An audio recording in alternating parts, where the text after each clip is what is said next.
મનોવિજ્ઞાન વિષય સાથે મનોવિજ્ઞાનની ખૂબ જ અગત્યની શાખા એટલે કે સંગઠનાત્મક મનોવિજ્ઞાન, ઓર્ગેનાઇઝેશનલ બિહેવિયર, BPCC 111. જે રીતે મનોવિજ્ઞાનની અનેક શાખાઓ છે અને જે શાખાઓ ખૂબ જ અગત્યની છે અને આજના વિકાસશીલ ભારતમાં જેની ખૂબ જ આપણને આવશ્યકતા છે એવી આ મહત્વની શાખા એટલે કે ઔદ્યોગિક મનોવિજ્ઞાન, સંગઠનાત્મક મનોવિજ્ઞાન અથવા તો ઓર્ગેનાઇઝેશનલ બિહેવિયર. જો મનોવિજ્ઞાનની જે જુદી જુદી શાખાઓ છે એમાં અમુક જે મનોવિજ્ઞાનની શાખાઓ છે એમાં એ એક સૈદ્ધાંતિક શાખા છે જેનો વ્યવહારુ ઉપયોગ બહુ ઓછો છે, જેમ કે ફિઝિયોલોજીકલ સાયકોલોજી એટલે કે શારીરિક મનોવિજ્ઞાન. શરીરનો આધાર મન છે અને પણ એની બહુ વ્યવહારુ ઉપયોગ આપણે કરી શકતા નથી, કરવા માગીએ તો પણ, કારણ કે એની સાથે સાથે આપણે ન્યુરો સાયન્સ ભણવું પડે, ડૉક્ટર થવું પડે, MBBS કે MDની ડિગ્રી લઈને અને સાયકોલોજીની પણ ડિગ્રી લેવી પડે, બરોબર. અને જ્યારે તમે ન્યુરો સર્જન બનો છો અથવા તો ન્યુરોલોજિસ્ટ બનો છો ત્યારે એ તમે શારીરિક આધાર કે માનસિક આધાર વગેરેનો વ્યવહારુ ઉપયોગ, એટલે જ્યાં સુધી આપણે મનોવિજ્ઞાનના ક્ષેત્રની વાત કરીએ છીએ તો ખાસ કરીને ઇન્ડસ્ટ્રીયલ સાયકોલોજી એટલે કે સંગઠનનું મનોવિજ્ઞાન, ક્લિનિકલ સાયકોલોજી એટલે કે ચિકિત્સાત્મક મનોવિજ્ઞાન, ડેવલપમેન્ટ સાયકોલોજી વિકાસાત્મક મનોવિજ્ઞાન અને ચાઇલ્ડ ડેવલપમેન્ટ એટલે બાળ મનોવિજ્ઞાન. આ બધા જે મનોવિજ્ઞાનની ખૂબ જ અગત્યની શાખાઓ જે છે એ અગત્યની શાખા એટલે છે કે આપણે એનો વ્યવહારુ ઉપયોગ કરી શકીએ છીએ. અને ઇન્ડસ્ટ્રીયલ સાયકોલોજીમાં બહુ ઓછા એવા લોકો છે મનોવિજ્ઞાન વિષય સાથે જોડાયેલા, એવા બહુ ઓછા પ્રોફેસર કે એવા બહુ ઓછા કાઉન્સલર કે જે આમાં સક્રિય રીતે કાર્ય કરે છે અને ધન ઉપાર્જન કરે છે. ઘણીવાર એવું લાગે કે ઇન્ડસ્ટ્રીયલ સાયકોલોજી જે છે એ મનોવિજ્ઞાનના હાંસિયામાં મુકાઈ ગયું છે, એટલે બહુ કોઈને રસ નથી પડતો ઇન્ડસ્ટ્રીયલ સાયકોલોજીમાં. પણ તમે સોશિયલ મીડિયામાં જુઓ તો પ્રત્યક્ષ કે પરોક્ષ રીતે જે મોટિવેશનલ સ્પીકર્સ છે એટલે પ્રેરણાદાયી વ્યાખ્યાન કરનારા લોકો એ ખરેખર તો ધન ઉપાર્જન કઈ રીતે કરવું એના વિશેની જે ટિપ્સ આપે છે એ ઔદ્યોગિક મનોવિજ્ઞાનનો માત્ર એક ટોપિક છે. જો તમારામાં એ મોટિવેશનલ સ્પીકર તરીકેની સ્કિલ પડેલી હોય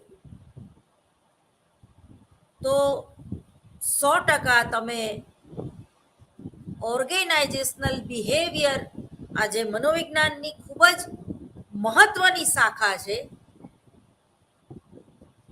એનો ઇતિહાસ વાંચો,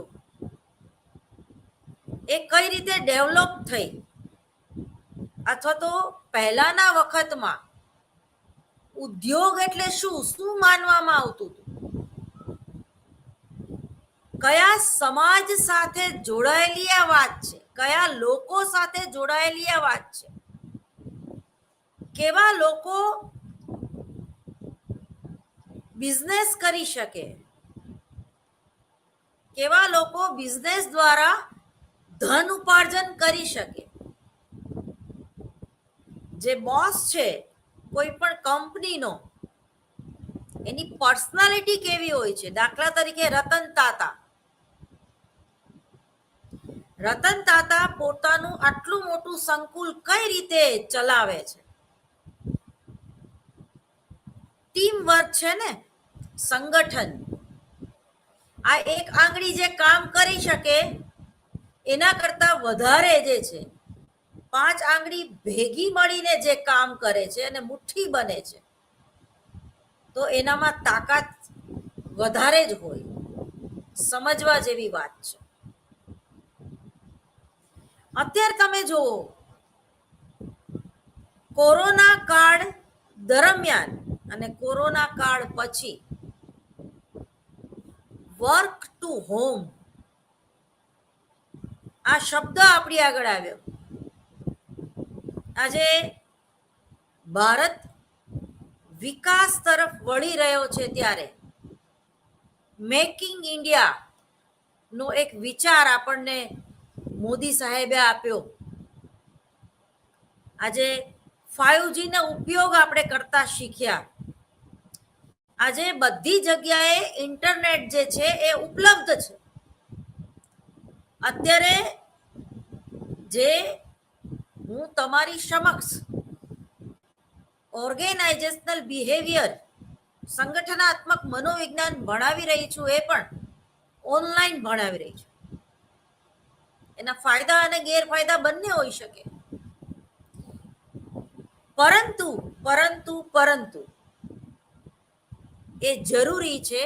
ડિસ્ટન્સ લર્નિંગ એ અમુક સંજોગો, પરિસ્થિતિ અને સમયની બચત માટે ખૂબ જરૂરી છે. અમુક વિષયો એવા હોય છે કે જેની તાલીમ લેવી પડે તમારે. અત્યારે ઓનલાઈન તાલીમ પણ ઉપલબ્ધ છે. તમે તમારા ઘરે બેઠા તમારા પોતાના બેડરૂમમાં, તમારા પોતાના ડ્રોઈંગ રૂમમાં, તમારી પોતાની ઓફિસમાં મને સાંભળી શકો છો. તો આ એક વિકાસશીલ ભારતનું એક મોડલ છે. બધું જ આપણે ઓનલાઈન સમજી નથી શકતા, એ પણ એક વાસ્તવિકતા છે. સાયન્સના પ્રેક્ટિકલ હોય કે મનોવિજ્ઞાનના પ્રેક્ટિકલ હોય, પ્રાયોગિક મનોવિજ્ઞાન, તો એમાં તમે થિયરી સમજી શકો છો. પ્રેક્ટિકલ તમે ઓનલાઈન કરી શકતા કે ભણી શકતા નથી. બાયોલોજી, કેમેસ્ટ્રી કે અણુ વિજ્ઞાન, એ પણ એવા બધા વિષયો છે જે ડિસ્ટન્સ લર્નિંગમાં તમે એની થિયરી સમજી શકો. તમે નાસા ને ગૂગલ સર્ચ કરીને જોઈ શકો છો. પરંતુ તમારે એઝ એ સાયન્ટિસ્ટ બનવું હોય અને એની ડિગ્રી જોતી હોય, તો આવી કોઈ સંસ્થાની સાથે તમારે જોડાઈને ત્યાં રહીને એડમિશન લેવું પડે છે. આજે 5G નો ઉપયોગ અને દુરુપયોગ બંને આપણે કરીએ છીએ. આજે સાયબર ક્રાઇમનું પણ તમે જો વધારે થતા જાય છે, બરોબર. એકના પૈસા બીજાના ખાતામાં જતા રહેવા અથવા તો પૈસાની ઉઠામણી થઈ જવી, એ પણ એક સાયબર ક્રાઇમ છે અને એ પણ ઇન્ટરનેટ દ્વારા થાય છે. દરેક પરિસ્થિતિના લાભ કે ગેરલાભ હોય જ છે. પણ જો વિવેક બુદ્ધિનો ઉપયોગ કરવામાં આવે, જો મનોવિજ્ઞાનનો ઉપયોગ કરવામાં આવે, જો મનોવિજ્ઞાનના સંશોધનો ઉપલબ્ધ હોય, તો આ બધી જે મર્યાદાઓ જે છે એને દૂર કરી શકાય અમુક હદ સુધી. સાયબર ક્રાઇમ કઈ રીતે ઘટાડવા એનું પણ એક વિજ્ઞાન છે. એ જ રીતે તમારામાં અવેરનેસ જગાડવી કે ફેલાવી કે તમારે તમારો મોબાઈલ કે તમારે સોશિયલ મીડિયામાં જે કંઈ તમે યુઝ કરતા હોય, ફેસબુક કે ટિકટોક કે કોઈ પણ વેબ જે છે એની ટ્વિટરની વેબસાઇટ, એને તમે લોક કરીને રાખો, લોગ આઉટ થઈ જાઓ. ફરીવાર ખોલવું હોય ત્યારે લોગ ઇન ભલે કરવું પડે. જે રીતે તમે તમારા એટીએમ કાર્ડમાં તમને યાદ રહે એવા જ નંબરો રાખીને તમે તમારા પૈસા મૂકી શકો છો અને ઉપાડી શકો છો. સંગઠનાત્મક મનોવિજ્ઞાન કોરોના કાળ પછી એમાં ઘણા બધી ચેલેન્જિંગ, ઘણા બધા રિસર્ચ, ઘણી બધી નોંધનીય બાબતો આપણને જોવા મળે છે. ઇગ્નો યુનિવર્સિટીમાં 2018માં જે સિલેબસ રચાણું એ ધ્યાનમાં રાખીને એ કોર્સના જે ટોપિક છે એ દરેક વિદ્યાર્થીઓને જોઈ જવા વિનંતી. બીપીસીસી 112 એટલે કે 112 નંબરનું પેપર. ઘણીવાર ઇન્ડસ્ટ્રીયલ સાયકોલોજી એટલે કે ઔદ્યોગિક મનોવિજ્ઞાન એ તમે એફવાય, એસવાય, ટીવાય માં નથી ભણ્યા હોતા અથવા તો છૂટી જાય છે ઓપ્શનમાં. ઘણીવાર એવું બને કે જે લોકોએ મેઇન અંગ્રેજી કે મેઇન હિન્દી સબ્જેક્ટ લીધો હોય તો પેપર નંબર 7 એટલે કે જેને અધિક ગૌણ પેપર કહેવામાં આવે છે, એ લોકો ઇન્ડસ્ટ્રીયલ સાયકોલોજી ભણે છે. અને જેણે મુખ્ય વિષય તરીકે મનોવિજ્ઞાન રાખ્યો હોય એ લોકો શૈક્ષણિક મનોવિજ્ઞાન લેવાનું વધારે પસંદ કરે છે. એટલે એવું બને કે તમે શૈક્ષણિક મનોવિજ્ઞાન ભણ્યા હોય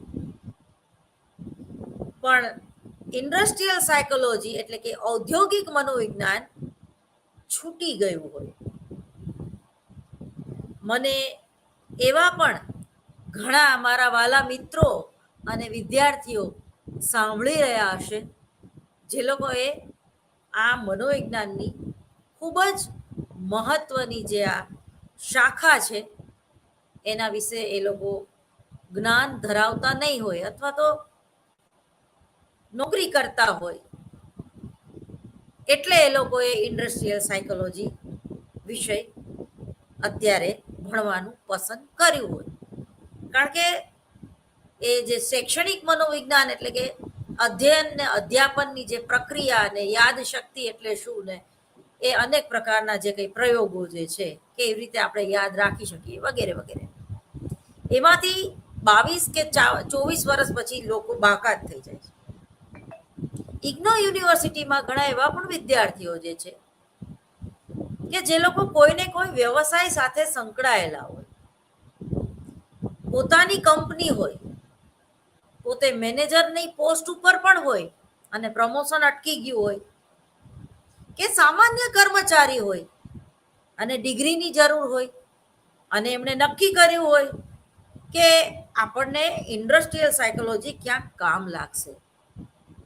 તો આવું જે વિચારવા વાળો વર્ગ જે છે, જે મારા વિદ્યાર્થીઓ મને સાંભળી રહ્યા છે, એ લોકોએ બહુ સારું કામ કર્યું છે કે મનોવિજ્ઞાનની બીજી અન્ય શાખાઓ કરતા એ લોકોએ અહીંયા કનેક્શન દેખાડ્યું અથવા તો ઇન્ડસ્ટ્રીયલ સાયકોલોજી લઈને જે લોકો અત્યારે મને સાંભળી રહ્યા છે.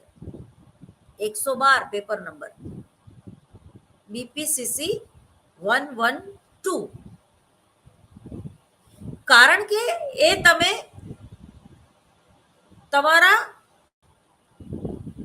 વ્યવસાયમાં પણ એનો વ્યવહારુ ઉપયોગ કરી શકશો. અહીંયાથી કંઈક શીખીને જશો. તો તમે માની લ્યો કે તમારા ફેમિલીમાં 2-3 વર્ષથી નહીં, સોરી, તમારી 2-3 પેઢી જે છે એ કોઈ એક વ્યવસાયને વરેલી છે. માની લ્યો કે તમારે ગુલાબ તેલની એજન્સી છે છેલ્લી 3 પેઢીથી.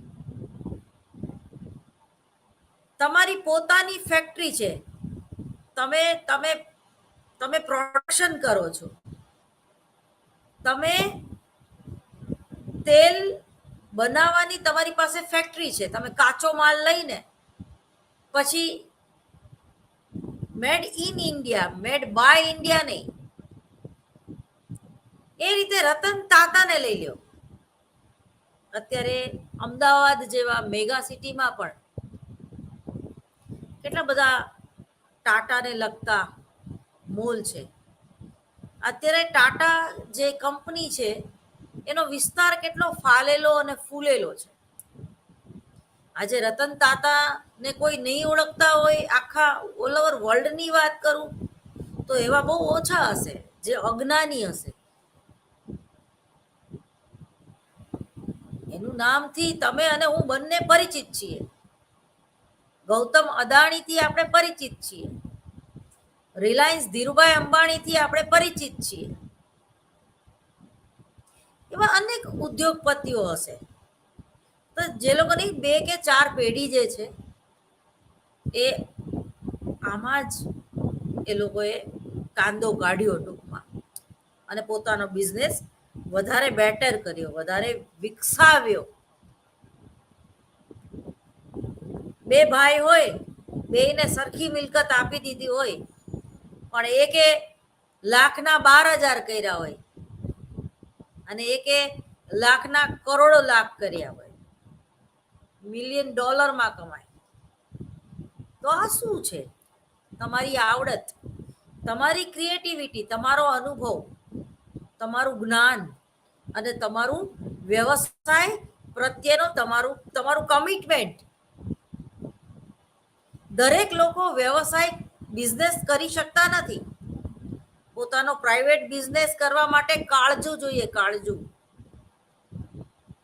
કોઈ ઢીલા મનનો, પોચા મનનો માણસ કે મને ખોટ જશે તો ધંધામાં, આવું વિચારીને પાણીમાં બેસી જાય અને 5 લાખ રૂપિયા મમ્મી પપ્પાએ ભાગમાં આપ્યા હોય ને એ ફિક્સમાં મૂકીને એનું જે કંઈ વ્યાજ આવે અને શાંતિથી 2 ટાઈમના રોટલા નીકળે, બહુ થઈ ગયું. અથવા તો એ 5 લાખના 10 લાખ ક્યારે થાય પછી હું વાપરું, એવી મેન્ટાલિટીથી એ એક છોકરો જીવવા વાળો હોય. અને બીજો જે છોકરો છે એ 5 લાખનું બીજે જ દિવસે ઇન્વેસ્ટમેન્ટ કરી દે શેર બજારમાં, જે જોખમ છે. પણ એટલું ડેરિંગ તો જોઈએ ને કે એને ઇક્વિટી ફંડમાં કે શેર બજારમાં માર્કેટિંગમાં એને જો નોલેજ હોય તો કંઈ ખોટું નથી. લોંગ ટાઈમ ઇન્વેસ્ટમેન્ટની વાત કરું છું, સટ્ટાની વાત નથી કરતી, જુગારની વાત નથી કરતી. અને ત્રીજો માણસ એવો છે કે જેણે 5 લાખ રૂપિયા એને પપ્પા તરફથી મળ્યા તો એને પોતાનો કંઈક ફર્નિચરનો કે કોઈ એજન્સી લીધી કે મેકડોનલ્ડ્સની પોતે ફ્રેન્ચાઇઝી લીધી કે વડાપાવની ફ્રેન્ચાઇઝી લીધી કે અદાણી ગેસની એને ફ્રેન્ચાઇઝી લીધી અને 5 લાખની લોન લીધી ને 10 લાખ પોતે ઇન્વેસ્ટ કરી દીધા. હવે ગ્રોથ જોવો, આ બધી વસ્તુનો ગ્રોથ જોવો. જે બીકણ પ્રકૃતિનો જે છે, બીકણ પ્રકૃતિનો જે માણસ છે, દીકરો હતો, એને 10 વર્ષ સુધી એ પૈસા ભૂલી જવાના. કારણ કે એને એવું નક્કી કર્યું કે 5 લાખના 10 લાખ થાય ને ત્યારે જ હું એમાંથી વાપરીશ. એટલે એટલે એને ભૂલી જવાના. 30 વર્ષે એને એના બાપાએ 5 લાખ આપ્યા એટલે 40 વર્ષ સુધી પૈસા એને ક્યાંય કામ નહીં લાગે. હા, જોઈને ખુશ થશે બેંકમાં, બેંક બેલેન્સ જોઈને, પણ એના હાથમાં કઈ નહીં આવે. એ ટૂંકમાં 45 વર્ષનો થશે જ્યારે એને ડાયાબિટીસ થઈ ગયું હશે, કદાચ 1-2 એટેક આવી ગયા હોય અને કાં એવી બીમારી આવી ગઈ હોય, ન છૂટકે પછી એમાંથી વાપરે. શું મતલબ છે એનો? જે ભીરું અને ડરપોક હોય છે એ ક્યારેય બિઝનેસ કરી શકતા નથી. એ નોકરીમાં ખુશ છે. સવારે 7 થી 12:30 સુધી નોકરી કરી મજા કરો.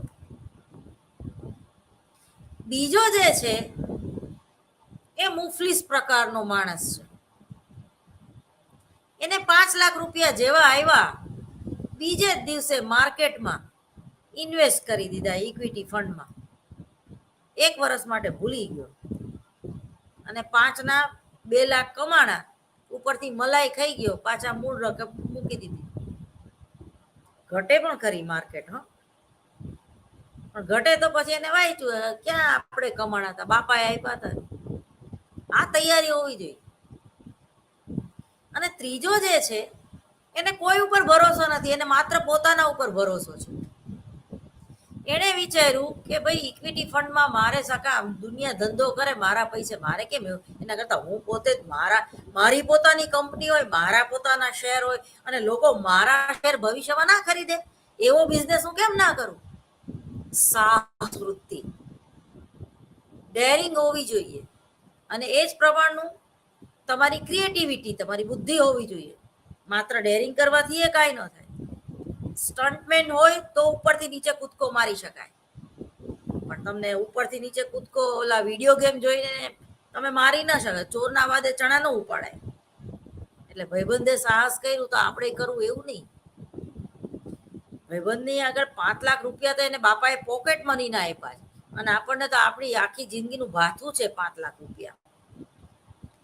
છતાં એને એમ થાય કે ના, મારામાં તાકાત છે, મારામાં નોલેજ છે, મારામાં એક વિઝન છે, માટે આ મારે 5 લાખ રૂપિયાનું કંઈક એવું કરવું છે કે 5ના હું 25 કરોડ બનાવી શકું. પૈસો જ પૈસાને લાવે, પણ દરેક કિસ્સામાં આવું નથી બનતું.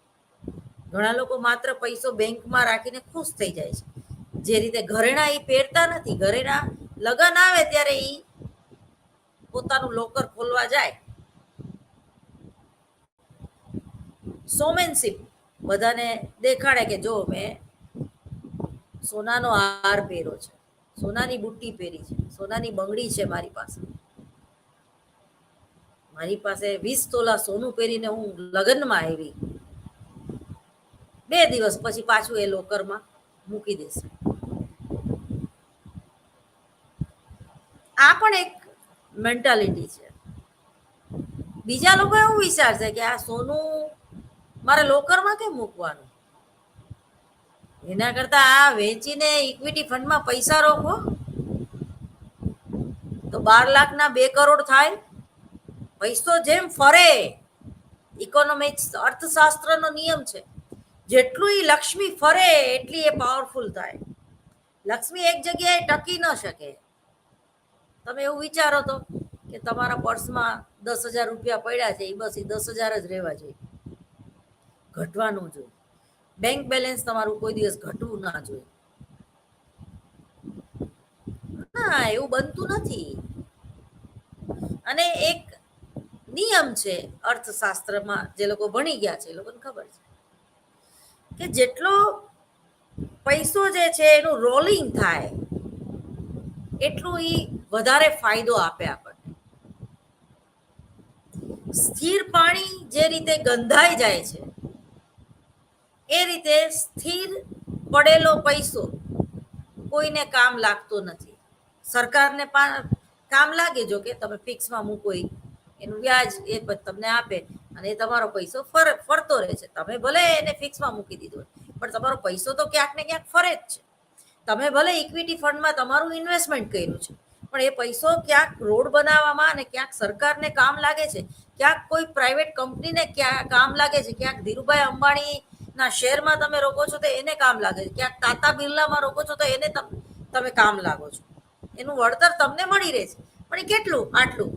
પણ એ તમારા પૈસે એને કેટલું વળતર મળ્યું એ એક સંશોધનનો વિષય છે. પાકો બિઝનેસમેન હશે ને એ ક્યારેય પ્રોપર્ટીમાં ઇન્વેસ્ટમેન્ટ નહીં કરે, એ ધંધામાં જ ઇન્વેસ્ટ કરશે. દાખલા તરીકે કોઈ માણસને કેમિકલનો બિઝનેસ છે તો એ કાચો માલ ખરીદવામાં જ એના પૈસા બગાડશે. એને તમે એમ કહેશો કે તું 1 કરોડનું મકાન બનાવ તો એ એમ કહેશે ના ના અત્યારે 3 બેડરૂમ ભાડે યાર 15,000માં ભાડે મળે છે, તો મારે કેમ હજી 15 વર્ષ મારે ભાડે જ રહેવું છે, મારે કેમ ઇન્વેસ્ટ? કારણ કે પૈસા રોકવા તો પડે ને 1 કરોડ બનાવવામાં, બંગલો બનાવવામાં. એના કરતા 1 કરોડની ફેક્ટરી ના બનાવું કે જે મને કમાઈને દે, કમાવું દીકરો કહેવાય. ધંધામાં પૈસા રોકો ને એ ઇન્વેસ્ટમેન્ટ છે તમારું, અને મકાન બનાવવામાં પૈસા રોકો ને એ ઇન્વેસ્ટમેન્ટ નથી, એ તમારી જરૂરિયાત છે. કોઈ પણ બુદ્ધિશાળી બિઝનેસમેન છે ને એ ગાડી અને બંગલા નહીં લે, એ ગોદાઉન લેશે, એ કારખાનું બનાવશે, એ મશીનરીમાં ઇન્વેસ્ટમેન્ટ કરશે. ટૂંકમાં એને જે કંઈ જોઈએ છે એમાં. દાખલા તરીકે રતન તાતા એ ઇન્કમ ટેક્સ રિટર્ન તો પૂરો ભરે છે, એના જેવો ચોખ્ખો માણસ કોઈ નહીં. પરંતુ એ જે નફો કમાય છે એની કેન્સર હોસ્પિટલથી માંડીને એજ્યુકેશન ફિલ્ડમાં કે કોઈ શોપિંગ મોલ બનાવવામાં એનો ઉપયોગ કરે છે. એ પૈસા ફિક્સમાં મૂકીને જોઈ નથી રાખતો, ઓહો મારી 5 પેઢી જલસા કરશે. એનામાં એટલું સાહસ છે ને, ક્યાંક એને ખોટે જતી હશે ભવિષ્યમાં, ખોટે જાય એવું કઈ નથી, પણ એ સાહસ વૃત્તિ એનામાં છે અને ક્રિએટિવિટી છે. દાખલા તરીકે સિક્કિમ એક એવો દેશ છે કે જ્યાં ગ્લોબલ વોર્મિંગની કોઈ 1% અસર નથી. ત્યાંનું એટમોસ્ફિયર, ત્યાં એનું વાતાવરણ એટલું સુંદર છે, એટલું સુંદર છે, એની પ્રકૃતિ એટલી બધી સુંદર છે કે ત્યાં તમારે બહુ ઓછા હેલ્થ ઇશ્યુ આવે. ત્યાં ઓર્ગેનિક ફૂડ અવેલેબલ છે, ત્યાં તમે ઓર્ગેનિક ખેતી કરી શકો. એ લોકોને કમાવા માટે કોઈ બહાર રાજ્યમાં જવું ના પડે, પરંતુ આ આઈડિયા આવવો જોઈએ ખેતી કરવાનો. ઓર્ગેનિક ખેતી, ત્યાં ઓર્ગેનિક ખેતી જ થાય છે, તમારે કરવી નથી પડતી સ્પેશિયલ, કારણ કે ત્યાંનું એટમોસ્ફિયર જ એવું છે. ત્યાંની જમીનની ફળદ્રુપતા જ વિશિષ્ટ છે, ખૂબ જ ફળ ફૂલ અને સારો એવો એ પાક થાય અને એ હેલ્ધી છે. તો કોઈ કલેક્ટર બનીને એવું વિચારે કે મારે ખેતી કરવી છે અને મારે સિક્કિમમાં રહેવું છે, મારે મારું ગામ છોડવું નથી, તો એનો જે નિર્ણય છે એ બરોબર છે. તમે કલેક્ટર બનો, તમે બધે ગમે એટલા હાઈલી ઇન્ટેલિજન્ટ હોય, તમારો વધીને પગાર કેટલો? તમે પોલિટિક્સમાં જાઓ તોય તમારો પગાર કેટલો? પરંતુ તમે એ ઓર્ગેનિક ખેતી કરો અને ઓલ ઓવર વર્લ્ડમાં તમે એઝ એ ડિસ્ટ્રીબ્યુટર તરીકે જ્યારે કામ કરો તો તમે કેટલા કમાઓ? બહુ સમજવા જેવી વાત છે. તમે કયા વિસ્તારમાં રહ્યો છો, તમે કયા એરિયામાં રહ્યો છો, અને એની ખૂબી શું છે ને એની ખામી શું છે. દાખલા તરીકે બોમ્બે, અમદાવાદ, ચેન્નઈ, બેંગ્લોર, આ બધા મેગા સિટી એવા છે કે અહીંયા કોઈ ભૂખે ન મરે, દરેક પ્રકારનું કામ એને મળી રહે.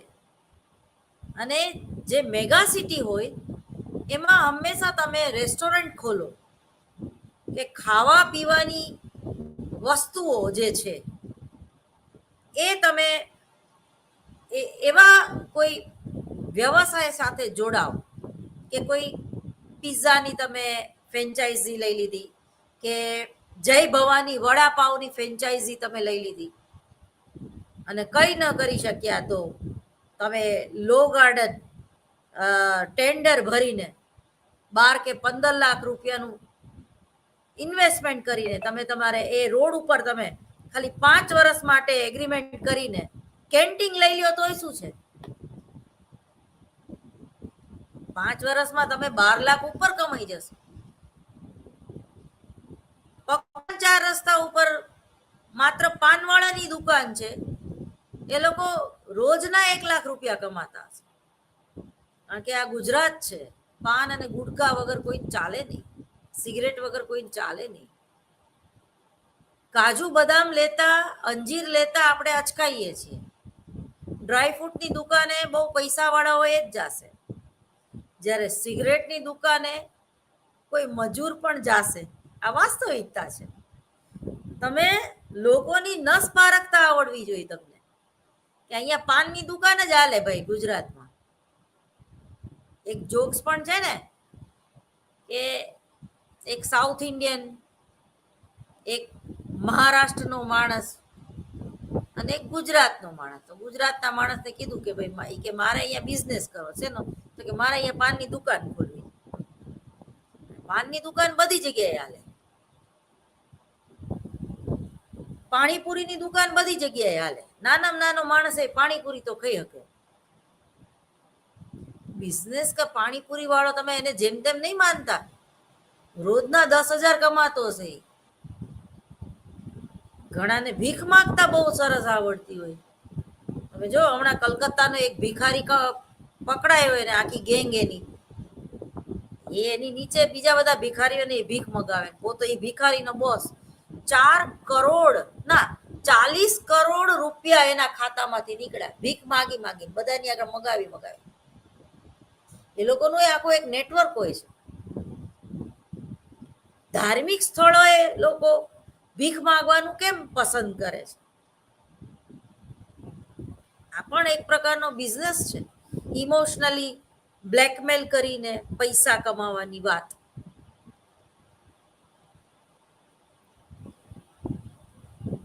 એ જ રીતે કલાકાર પોતાની કલા વેચીને પૈસા કમાય છે. આજે બોમ્બેમાં રહેલો નાટકનો આર્ટિસ્ટ પર ડે 5,000 કમાય છે, પણ બોમ્બેની કમાણી બોમ્બેમાં જ સમાણી. 2,000 તો એને રોજનો ખર્ચો હોય છે. 500 રૂપિયા આવવા જવાના, 500 રૂપિયા વડાપાઉં ખાવાના, એટલે 1,000 રૂપિયા તો થઈ ગયા. 500 રૂપિયા પરચુરણ ખર્ચ, અન્યના દારૂ પીવાની ટેવ હોય, બિયર પીવાની ટેવ હોય, સિગરેટ પીવાની ટેવ હોય, ભાઈબંધોને ખવડાવવાની ટેવ હોય વગેરે. એટલે પર ડે 3,000 કમાય તો મહિનાનું કેટલું? એના બદલે સ્પોન્સરર બને તો અમદાવાદમાં ચેતન ગાંધી છે, એ સિદ્ધાર્થ રાંદડિયા કરતા વધારે કમાય છે. શા માટે? Sponsored by coconut theatre, sponsored by Chetan Gandhi, sponsored by ફલાણા ફલાણા ફલાણા. તો સિદ્ધાર્થભાઈને એક નાટકના 20,000 મળતા હશે, પરંતુ ટિકિટ આખું નાટક જે છે એ સ્પોન્સર કરવા વાળો માણસ છે,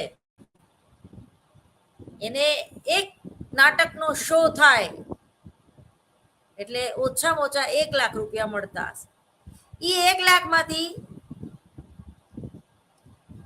20,000 રૂપિયા સિદ્ધાર્થભાઈને આપે અને 20,000 રૂપિયા હોલનું ભાડું ચૂકવે. તોય એક નાટકે એને 60,000 રૂપિયાનો વકરો થાય. અઠવાડિયાના 7 દિવસમાંથી માની લ્યો કે માત્ર 5 દિવસ નાટક કરે છે, એની આવક કેટલી મોટી. કોઈ નોકરિયાત આટલું કમાઈ શકે? કલેક્ટર છે લાલ લાઈટમાં ભલે નીકળે, લીલી પીળી ગુલાબી લાઈટમાં ભલે નીકળે, પણ આ નાટકનો જે સ્પોન્સરર છે, શોનો જે સ્પોન્સરર છે, એટલું તો ખુદ એક્ટર સિદ્ધાર્થભાઈ રાંદડિયા કમાઈ નથી શકતા. રાઇટર, ડાયરેક્ટર અને એક્ટર, રાઇટર અને ડાયરેક્ટરનો જે પૈસા જે છે એ એક્ટર કરતા વધારે હોય છે. જોકે હવેની ઇન્ડસ્ટ્રીમાં ઘણીવાર પેરેલલ પણ હોઈ શકે અને કદાચ ઓછું પણ હોઈ શકે, પણ એની વેલ્યુ વધારે છે. ટૂંકમાં એક્ટિંગ કરવી અને એક્ટિંગ કોઈની આગળથી કઢાવવી બે અલગ જોબ છે, બંને અલગ વ્યવસાય છે. કલાકાર સ્પોટ બોયને પણ તમે કલાકાર કહી શકો. સ્પોટ બોયને ખબર હોય છે કે કયા એંગલે લાઇટ, ક્યાં કેટલી લાઇટ છે, આ છે તે છે ફલાણું ઢીકણું, કયા આર્ટિસ્ટ કેવો સ્વભાવ છે, એને શું આપવું પડશે, એને ચા આપવાની કે કોફી, કે એ ઠંડુ જ લેશે કે એ સતત વાયડા જ કરે રાખશે, બધી સ્પોટ બોયને ખબર હોય છે. સ્પોટ બોયને એ પણ ખબર હોય કે કોણ કોની સાથે કનેક્ટ છે, કોણ ક્યાં ફરવા જાય છે અને કોણને કેટલી એક્ટિંગ આવડે છે. કારણ કે એનું ઓબ્ઝર્વેશન છે ને, એને સ્પોટ બોયને બધા જ ઓળખતા હોય છે અને સ્પોટ બોય બધાને ઓળખતો હોય છે. દાખલા તરીકે અમારા પિયુષભાઈ એ પ્રોડક્શન હાઉસ સાથે જોડાયેલા છે. પ્રોડક્શન હાઉસ સાથે જોડાયેલા વ્યક્તિને કેટલા જણાની રસોઈ બનાવવી પડશે અને કયા કોસ્ચ્યુમ છે અને કેટલા ભાડે લેવા પડશે, શું કઈ રીલ ખલાસ થઈ ગઈ, કેટલા કેમેરા ભાડે લેવા પડશે, બધી જ માહિતી હોવી જોઈએ. ત્યારે તમે એક કહી શકો કે હું કોકોનેટ થિયેટરનું પ્રોડક્શન હાઉસ સંભાળું છું, કે હું ફલાણી સિરિયલનું પ્રોડક્શન હાઉસ સંભાળું છું. એ પણ એક કલાકાર છે, એને એક્ટિંગ નથી આવડતી, પરંતુ એ આ પ્રકારનું કામ સ્વીકારે છે. મહાભારતનું યુદ્ધ થયું ત્યારે કૃષ્ણ ભગવાને આખું લિસ્ટ બનાવ્યું હતું કે કયો રાજા કોના પક્ષેથી લડશે, કયો રાજા કોના પક્ષેથી લડવાનું પસંદ કરશે, પાંડવો કે કૌરવો. અમુક રાજ્યો એવા હતા, અમુક રાજાઓ એવા હતા, એ કે છે કે અમે તો કૌરવોના પક્ષે પણ નથી અને પાંડવોના પક્ષે પણ નથી. એણે પોતે કેટરિંગનું કામ સ્વીકારી લીધું કે અમે લોકોને બધાને બંને પક્ષના પાંડવો અને કૌરવોને રસોઈ બનાવીને ખવડાવશે અમારી પ્રજા. અમુક રાજાઓએ એવું કામ સ્વીકાર્યું કે અમે કેટરિંગનું કામ કરશું. કઈ ખોટું નથી. ઈ કોણ ટેન્શન લે, માથાકૂટમાં પડે? રસોઈ બનાવી નાખવાની, આપણે તો બે હરખા, બેયને હરખું જમાડવાના. તો તમારી મેન્ટાલિટી કેવી છે, તમારી માનસિકતા કેવી છે, તમારી સ્કિલ કયા ફિલ્ડમાં છે. દાખલા તરીકે મારા 3 ફિલ્ડ છે. ડોક્ટર નેહા રાવલ માત્ર સાયકોલોજી જ ભણાવતી નથી, એ વેદ અને એને પુરાણમાં પણ ઇન્ટરેસ્ટ છે, એને ભારતીય મનોવિજ્ઞાનમાં પણ રસ છે, ભારતીય સંસ્કૃતિમાં પણ રસ છે, એને સંગીતમાં પણ રસ છે, અને એ નાટ્ય પ્રવૃત્તિ સાથે પણ જોડાયેલી છે, અને એને પત્રકારત્વમાં પણ રસ છે. તો આ 3 ફિલ્ડ છે મારા. તમારામાં કેટલી સ્કિલ છે અને એ સ્કિલમાંથી ક્યાં સારામાં સારું વળતર તમને મળી શકે એમ છે, એ તમારે સ્વમૂલ્યાંકન કરવાનું હોય. એટલે વર્તનનો આધાર તો દરેક જગ્યાએ રહેલો છે.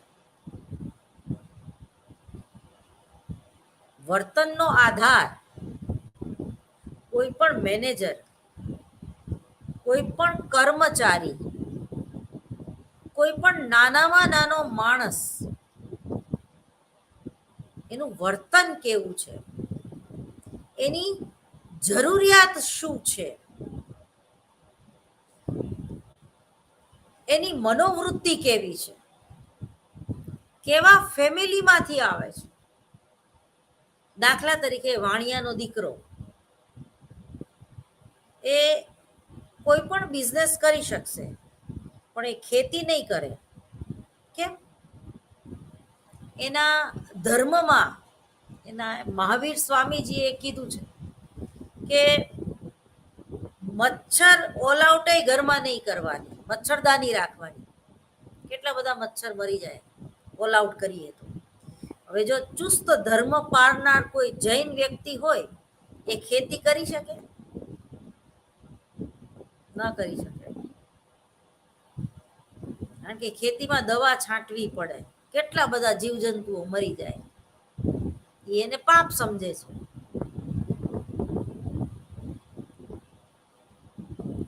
કોઈ ડોક્ટર એવું વિચારે તો કે કોઈ માણસની વેઇન બ્લોક થાય છે, એને આટલું બધું વાગ્યું છે, લોહી લુહાણ છે, એના હાડકા બધા ભાંગી ગયા છે, અને એ હાડકા સાંધવાના મારે પૈસા લેવાના, તો એ ડોક્ટર બનીને ક્યારેય ધન ઉપાર્જન કરી શકશે?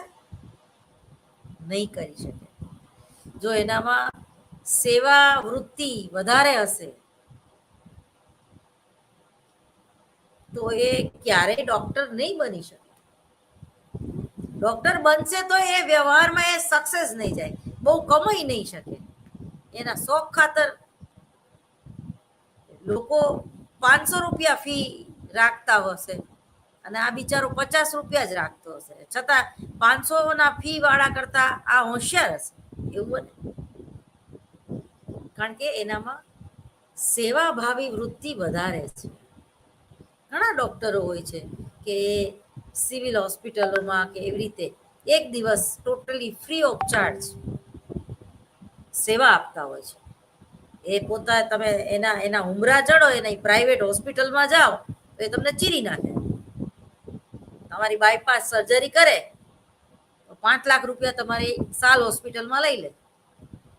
પણ એ જ ડોક્ટરનો વારો જ્યારે સિવિલ હોસ્પિટલમાં આવતો હોય તો એ ફ્રીમાં બાયપાસ કરી આપે, એવું બને. તો તમે કયો વ્યવસાય સ્વીકારો છો? ઘણા લોકો ગવર્મેન્ટ હોસ્પિટલમાં જ માત્ર કામ કરતા હોય છે. ઘણા લોકો ગવર્મેન્ટની એ લોકોની કોઈ જવાબદારી જ નથી એવું માનતા હોય છે.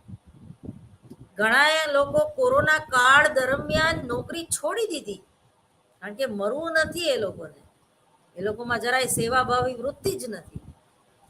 અને અમુક ડોક્ટરોએ એ લોકો કોરોનામાં મરી ગયા, લોકોની સેવા કરીને મરી ગયા.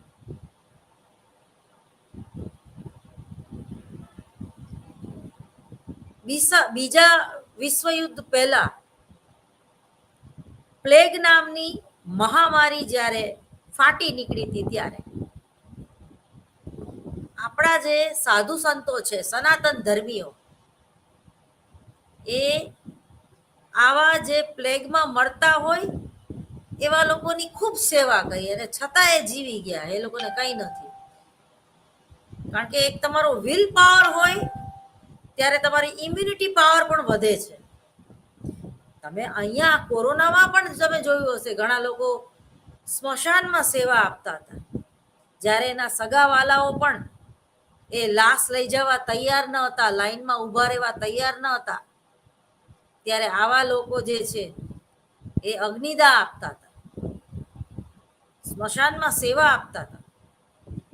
અને સ્મશાનમાં જે સેવા આપતા હતા એ લોકો રજા ઉપર વયા ગયા હતા. એ લોકોને બીક લાગતી હતી મરવાની, કે ક્યાંક આપણને એ કોરોના થઈ જશે. તો તમારું વલણ કેવું છે તમારા કામ પ્રત્યેનું, તમારી અભિરુચિ તમારી અભિયોગ્યતા એ તમે કેવા નિર્ણય લ્યો છો એના ઉપર બહુ આધાર રાખે છે. ન્યૂ એજ્યુકેશન પોલિસી, નવી જે શિક્ષણ નીતિ છે એમાં બહુ ધરખમ ફેરફાર થયા છે અને એ પોઝિટિવ ફેરફાર થયા છે. દાખલા તરીકે કોઈ કલેક્ટરને ગિટાર શીખવું હોય તો એ સંગીતની સાથે જોડાઈ શકે છે. એ જીપીએસસીની એક્ઝામ આપીને, આઈપીસીએલની એક્ઝામ આપીને સાથે સાથે સંગીતની એક્ઝામ પણ આપી શકે, સંગીત વિશારદ પણ બની શકે, અથવા સંગીતનો એક સબ્જેક્ટ ભણી શકે. ધ્રુપદ રાગ ગાઈને એ રિલેક્સ થઈ શકે.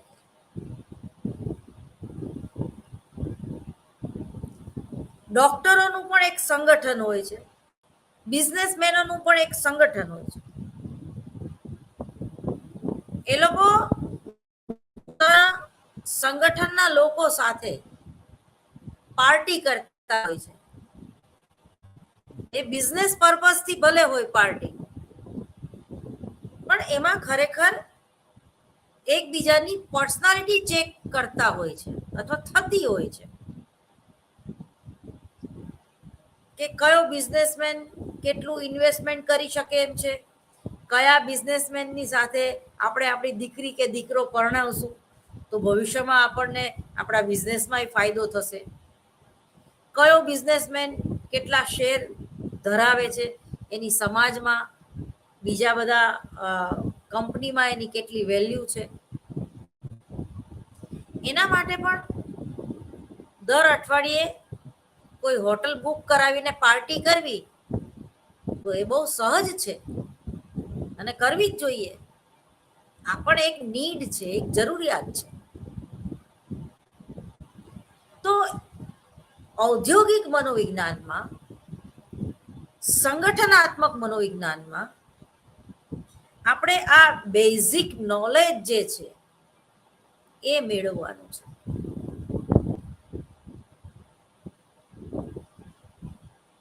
ભારતનો ઇતિહાસ આપણે જોઈએ તો જે બિઝનેસમેન હોય, તમે જૂના પિક્ચર જુઓ, 1836 થી શરૂ કરીને 1936 કે 1950 સુધીના બ્લેક એન્ડ વ્હાઇટ પિક્ચર, ખાસ કરીને દિલીપ કુમારના, દેવાનંદના, રાજ કપૂરના કે પ્રદીપ કુમારના, તો એમાં એક બિઝનેસમેન હોય, એક કારખાનાનો માલિક હોય, એક ઉદ્યોગનો માલિક હોય, એક જમીનદાર હોય, એ બધાનું શોષણ કરતું હોય. કર્મચારીઓ સાથે હંમેશા એની માથાકૂટ ચાલતી હોય. અનિલ કપૂર ને માધુરી દીક્ષિતનું એક એવું પિક્ચર છે. એ જ રીતે અનિલ કપૂર ને શ્રીદેવીનું એક પિક્ચર છે જેમાં પેલું ડાયલોગ છે, અન્ડરસ્ટેન્ડ યુ બેટર અન્ડરસ્ટેન્ડ, એવું કંઈક શ્રીદેવી બોલે છે. એ જે એની નીચે કામ કરતા હોય છે એને માણસ નથી સમજતી, એને એ જનાવર જ સમજે છે. લાત મારીને કામ કઢાવવાની વૃત્તિ, અપમાન કરીને કામ કઢાવવાની વૃત્તિ, શોષણલક્ષી વ્યક્તિત્વ, કર્મચારીઓ સાથે 50% ભાગ ન હોય પણ 90 અને 10નો રેશિયો હોય. એટલે 90%, 90 રૂપિયા પોતે રાખી લે અને 10 રૂપિયા કર્મચારીઓ વચ્ચે વહેંચવાના. સતે પે સત્તા પિક્ચર આવ્યું હતું ને અમિતાભ બચ્ચન, એમાં 6 ભાઈઓ વચ્ચે એક થાળી આપે અને પોતે આટલો મોટો પેલું બધું જમવાનું લઈને બેસી જાય. એટલે એ તો એક કોમેડી વાત છે. એટલે કહેવાનો મતલબ એમ છે, સરખા ભાગે જો દરેકને આર્થિક લાભ થતો હોય તો દિવસે ને દિવસે એનું પ્રોડક્શન વધતું જાય છે અને થાક અને કંટાળાનું પ્રમાણ ઘટતું જાય છે અને નહીવત થતું હોય છે. પરંતુ જ્યારે સરમુખ્યતાશાહી શાસન હોય અથવા તો કોઈ કંપનીની એવી પોલિસી હોય કે જેમાં યુનિયન રાખવા દેવામાં ન આવે, કર્મચારીઓને સંગઠિત રીતે ભેગા જ ન થાય એ રીતે એ લોકોને ટ્રીટ કરવામાં આવે, એ લોકોમાં એકતા ન જળવાય એનું ખાસ ધ્યાન રાખવામાં આવે, અંદર અંદર એ લોકો માથાકૂટ કરે જ રાખે એવું કંપનીનો માલિક ઈચ્છે. જો એકતા આવે તો એ પાછી એને તકલીફ, કંપનીના માલિકને. એટલે મેનેજર અને યુનિયનના જે પ્રશ્નો જે છે એ આદિકાળથી ચાલ્યા આવે છે. ડિવાઈડ એન્ડ રૂલ જે અંગ્રેજો આપણને ગળથૂથીમાં પીવડાવીને ગયા છે, આપણે એ જ રીતે અત્યારે પણ જીવીએ છીએ. રતન તાતા જેવા બહુ ઓછા વિરલા હોય કે જે કર્મચારીઓને એટલું જ મહત્વ આપતા હોય કે જે પોતાના ઘરના મેમ્બરને આપે છે. એક કૌટુંબિક ભાવના કોઈ પણ ગ્રુપમાં હોય, રિલાયન્સ હોય, તાતા હોય, બિરલા હોય, તો એ વધારે ધન ઉપાર્જન કરી શકે છે.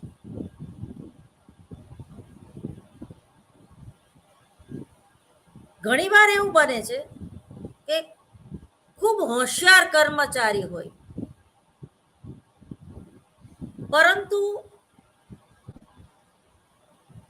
એને પોતાનું ગામ ન છોડવું હોય માટે નોકરી છોડી દે. ગામ કેમ નથી છોડવું? તો કે મમ્મી પપ્પા છે, મમ્મી પપ્પાનો જુદો ખર્ચો પોસાય એમ નથી, મમ્મી પપ્પાને સાથે રાખી શકે એમ નથી, એમને વર્ષે એકવાર તો ફરવા લઈ જવા ને. તો એવી ઘણી રિલાયન્સ ગ્રુપ જેવી અન્ય બીજી કંપનીઓ પણ છે. ભોળાભાઈ પટેલનું નામ અત્યારે મને યાદ આવે છે. એમણે નક્કી કર્યું કે દિવાળી ઉપર કર્મચારીઓને રજા નહીં આપવાની, દિવાળીને બેસતા વર્ષની 2 દિવસની આપવાની, પરંતુ એમના ફેમિલીના મેમ્બર જે છે, એમના મા બાપથી માંડીને એમની પત્ની કે એમના બાળકો, એ લોકોને ઇન્ટરનેશનલ ટૂર કરાવવાની, એ લોકોને ઇન્ટરનેશનલ ટૂર કરાવવાની, એ લોકોને 4 ધામની યાત્રા કરવી હોય તો 4 ધામની યાત્રા કરાવવાની.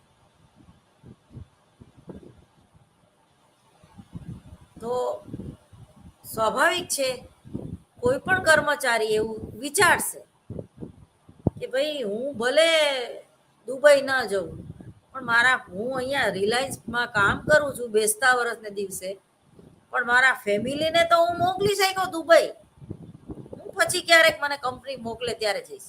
એ પાછો બિઝનેસ પર્પઝથી જ મોકલે, કંપનીની આ પોલિસી હોય છે. પણ મારું ફેમિલીની જે એટલે કોઈ પણ એક સારો પુત્ર હોય છે કે સારો માણસ હોય છે અને એને કામ કરવાની જો મજા આવતી હોય તો એ બેસતા વર્ષને દિવસે પણ કામ કરશે અને પ્લસ જે કંપનીમાં એ કામ કરે છે એ કંપનીના માલિકે એના માવતરને દુબઈ ફરવા મોકલા, એના માવતરને 4 ધામની યાત્રા કરાવી, ફર્સ્ટ ક્લાસ ટિકિટમાં એને જ્યાં જવું હોય ત્યાં 15 દિવસ જવાની છૂટ આપી દીધી, બધો ખર્ચો કંપની ભોગવે. એ જ રીતે તમે જો જામનગરની થોડેક દૂર રિલાયન્સ ફેક્ટરી છે, અંદર સ્કૂલ છે, અંદર શોપિંગ સેન્ટર છે. એ જ રીતે આપણે બીજે ક્યાંય જવું પડશે નહીં. અહીંયા અદાણી અમદાવાદથી ગાંધીનગર તરફ જતા વચ્ચે ગૌતમ અદાણી, જેને કહેવાય કે પેલું કેવું શાંતિ નામ ભૂલી ગઈ છું, શાંતિગ્રામ, હા શાંતિગ્રામ, એક નાના ગામડા જેવડું મોટું શાંતિગ્રામ છે. અદાણીએ, ગૌતમ અદાણીએ બધી જમીન ખરીદી લીધી. ત્યાં એનો પોતાનો કર્મચારી જે છે એનો સ્ટાફ રહે, અને પોલિટિકલ લેવલે જ્યારે આ 2000ની ચૂંટણી નજીક આવી રહી છે એની મીટિંગો બધી ત્યાં થાય છે. એટલે તમે જુઓ કે પોલિટિકલ લેવલે સંબંધો પણ સાચવી શકે, પોતાના કર્મચારીઓને પણ સાચવી શકે, અને મફતના ભાવે એણે વર્તમાન સરકાર પાસેથી જમીન પણ ખરીદી લીધી. પણ આ વર્તમાન સરકારે બહુ હોશિયાર છે. તેલ પૈને એરંડિયું કઢાવે એવી છે. ગૌતમ અદાણીને એની ખબર છે, પણ બંને એકબીજાના પૂરક છે. કારણ કે જો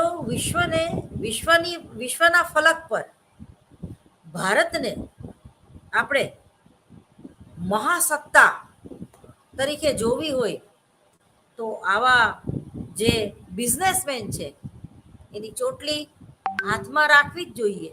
એ દરેક પોલિટિશિયનની એક નૈતિક ફરજ છે. કૂટનીતિ, રાજનીતિ, ચાણક્યનું અર્થશાસ્ત્ર, એ બધું આપણે આજે ઔદ્યોગિક મનોવિજ્ઞાનમાં આ બધી વાતનો આપણે વિચાર કરવાનો છે. આજે ભલે મારું પહેલું લેક્ચર જે છે એ આ શું ભણવું જોઈએ, શા માટે, આખું બેકગ્રાઉન્ડ મેં તમને બાંધી આપ્યું કે જો તમે એક બિઝનેસમેન છો તો ઔદ્યોગિક મનોવિજ્ઞાન તમને કઈ રીતે ઉપયોગી થશે, તમારા નિર્ણયો લેવામાં પણ ઉપયોગી થશે. તમે ભૂલ કરતા હશો તો ત્યાં પણ ઉપયોગી થશે. અને તમે જો કોઈ કંપનીના સીઆરઓ હોય કે મેનેજર હોય કે મેઇન પોસ્ટ ઉપર હોય તો કામના કેટલા કલાકો હોવા જોઈએ, બ્રેક કેટલી મિનિટનો કે કેટલા કલાકનો હોવો જોઈએ, અને ઉત્પાદન કઈ રીતે વધારી શકાય.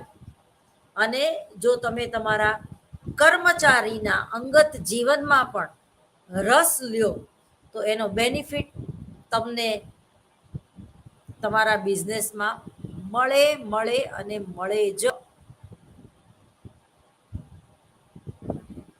આજે એજ્યુકેશન લાઈન સાથે જોડાયેલા ગૌતમ હાંડા, તમે જુઓ એને કેટલી બધી સ્કૂલો જે છે, એકલવ્ય બોપલ બાજુ એક એકલવ્ય સ્કૂલ છે એના રચયિતા છે.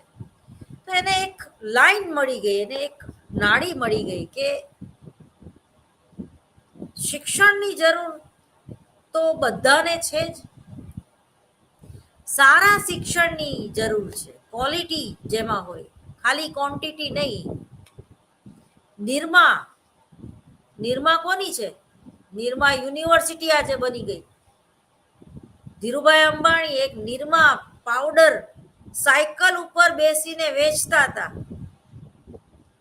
ઘરે ઘરે વેચવા જતા હતા એ સાયકલ ઉપર. Nirma powder, washing powder Nirma, washing powder Nirma, એ જાહેરાતથી તમે અને હું પરિચિત છીએ. આજે એ નિરમા યુનિવર્સિટી ના માલિક છે. આજે આપણે રિલાયન્સ પેટ્રોલ પંપ આખા ભારતમાં આપણને જોવા મળે છે. આજે જીઓનું તમે માર્કેટ જુઓ, રિલાયન્સ જીઓ, બરોબર. આજે ટીવીમાં એરટેલને હંફાવે છે, હચ નામ એનું ભૂસાઈ ગયું, વોડાફોનનું નામ ભૂસાઈ ગયું. આજે હવે જીઓની માર્કેટ છે. જીઓ કોનું છે? રિલાયન્સ. આજે કેટલા મોટા મોટા મોલ છે અને કેટલું તમને ડિસ્કાઉન્ટ આપે છે દિવાળીમાં કે કોઈ પણ સારા તહેવારમાં. એ શું છે? રતન તાતા કે આ જીઓ એટલે રિલાયન્સ જેવી જે કંપનીઓ છે એનું માર્કેટિંગ જુઓ તો કઈ રીતે માર્કેટિંગ કરવું એ પણ તમને ઔદ્યોગિક મનોવિજ્ઞાન એટલે કે ઓર્ગેનાઇઝેશનલ બિહેવિયર શીખવે છે. વધુ આના પછીના લેક્ચરમાં આપણે જોઈશું. નમસ્કાર.